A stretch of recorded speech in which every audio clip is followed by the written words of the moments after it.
So once there is a connection between your Garmin blood pressure device with your Garmin Connect app, you should have been invited to connect it to the Wi-Fi. So technically, you don't need your phone when you're doing your blood pressure reading.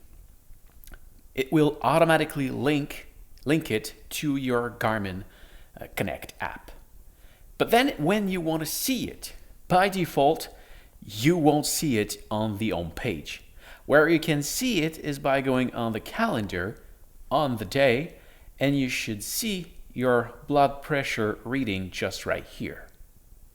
However, if you want to have it on the main page, go on the home page, and you should have it on at glance. But to add it, you will need to go on See All, Edit, go at the very bottom, click Add, and select blood pressure. Then this one, move it on top.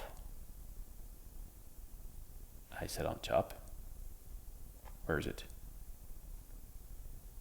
Blood pressure. Here, move it on top. Here, and then if you want to have it first, or at least on the first, move it here and say save. And then from here, at a glance, if you go back on the main page, you just go down a little bit and you can find your blood pressure just right here. So I hope this was helpful. Oh, and yeah, well, from here you can have a 7-day reading, 4-week, and a year reading. So yeah, again, I hope this was helpful.